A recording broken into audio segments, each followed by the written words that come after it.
آج اس کے ہاتھ میں وہی لاکر تھا، وہ اسے کھولے بغیر انگلیوں میں گما رہی تھی۔ میر کبیر کچھ فاصلے پر بیٹھ گیا۔ کافی دیر تک دونوں خاموش رہے۔ پھر اس نے دھیرے سے کہا، بعض چیزیں ہمیں ماضی سے جوڑے رکھتی ہیں اور بعض ہمیں آگے بڑھنے نہیں دیتی۔ مہک کی انگلیاں ایک لمحے کے لیے رک گئی۔ اس نے نظریں اٹھا کر پہلی بار میر کبیر کو غور سے دیکھا۔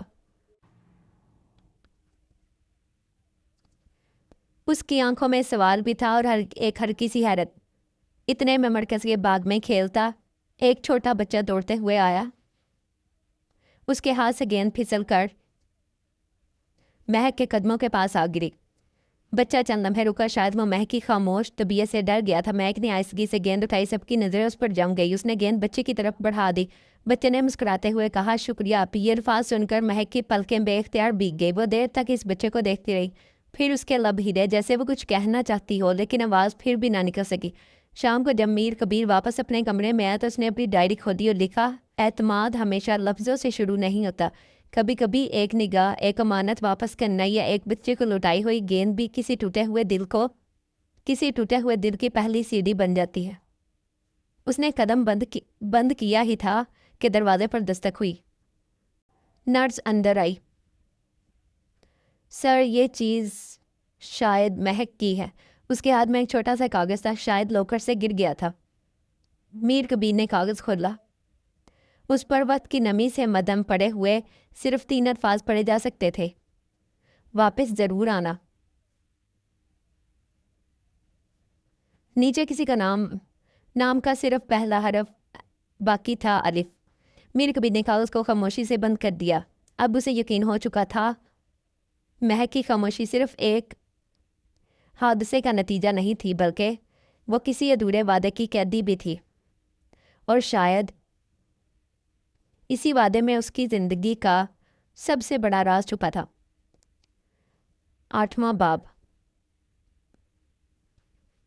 پہلی آواز۔ رات بھر بارش ہوتی رہی۔ بہادی مرکز کی کھڑکیوں پر گرتی بوندیں ایک مسلسل سرگوشی کی مانند تھی۔ میر کبیر اپنے کمرے میں بیٹھا مہک کی فائل کا ایک ایک صفحہ دوبارہ پڑھ رہا تھا، مگر ہر صفحے ایک ہی بات پر ختم ہو جاتا تھا، مریضہ تعاون نہیں کرتی۔ اس نے فائل بند کر دی۔ نہیں، تم تعاون نہیں کرتی، تم صرف کسی پر یقین نہیں کرتی۔ اگلی صبح موسم غیر معمولی طور پر صاف تھا۔ مہک حسب معمول باغ کے بینچ پر بیٹھ گئی۔ میر کبیر اس کے پاس آیا، مگر آج اس کے ہاتھ میں نہ کوئی فائل تھی نہ کتاب، صرف 2 مٹی کے کپ تھے۔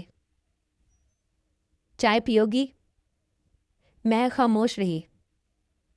میر کبیر نے دوسرا کپ اپنے ہاتھ میں لیا اور آہستہ آہستہ چائے پینے لگا۔ چند لمحوں بعد اس نے دوسرا کپ بینچ پر رکھ دیا۔ اگر دل چاہے تو پی لینا۔ وہ اٹھ کر چند قدم دور جا کھڑا ہوا۔ کچھ دیر بعد اس نے پلٹ کر دیکھا، مہک نے کپ اٹھا لیا تھا۔ وہ بہت آہستگی سے چائے پی رہی تھی۔ میر کبیر کے چہرے پر ہلکی سی مسکراہٹ پھیل گئی۔ یہ کسی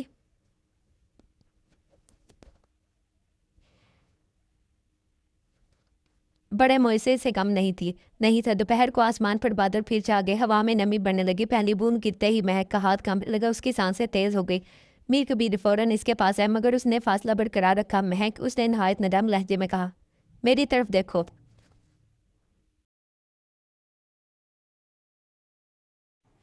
چند لمحوں بعد مہک نے آہستہ آہستہ نظریں اٹھائی۔ یہ مری ہے وہ جگہ نہیں، یہ آج ہے وہ دن نہیں۔ میر کبیر کی آواز میں عجب سا سکون تھا۔ مہک کی سانسیں آہستہ آہستہ معمول پر آنے لگی۔ اچانک اس کی آنکھوں سے آنسو بہنے لگے۔ اس کے لب لرزے اور 2 سال کی خاموشی کے بعد پہلی بار ایک آواز سنائی دی، بابا۔ لفظ بہت دھیمے تھے۔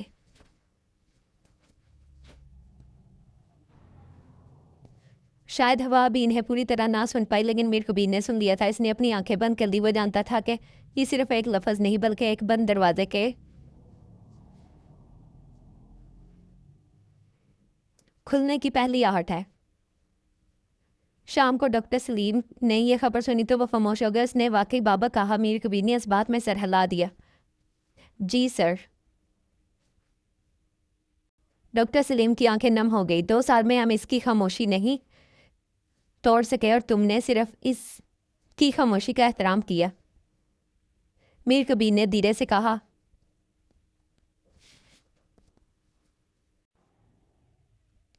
سر بعض اوقات مریض کو علاج کی نہیں یقین کی ضرورت ہوتی ہے. کھڑکی کے باہر بارش ایک بار پھر شروع ہو چکی تھی، مگر آج پہلی بار مہک نے بارش سے نظریں نہیں چڑھائی. اس نے اسے خاموشی سے دیکھا جیسے برسوں بعد وہ اپنے ماضی کا سامنا کرنے کی ہمت جمع کر رہی ہو. 9واں باب. بارش کے پیچھے چھپا سچ. صبح کا آسمان صاف تھا مگر پہاڑوں کی چوٹیاں پر بادل اب بھی ٹھہرے ہوئے تھے. باہرلی مرکز کے باغ میں غیر معمولی سکون تھا. مہک کئی دنوں بعد پہلی بار اپنے کمرے سے خود باہر نکلی تھی. اس کے قدم اب پہلے کی طرح لرزتے نہیں تھے بلکہ لیکن بارش کا نام سنتے ہی اس کی آنکھوں میں اب بھی ایک انجانا خوف اتر آتا تھا. میر کبیر نے محسوس کیا کہ اب وقت آ گیا ہے جب ماضی کے بند دروازے آہستہ آہستہ کھولے جائیں.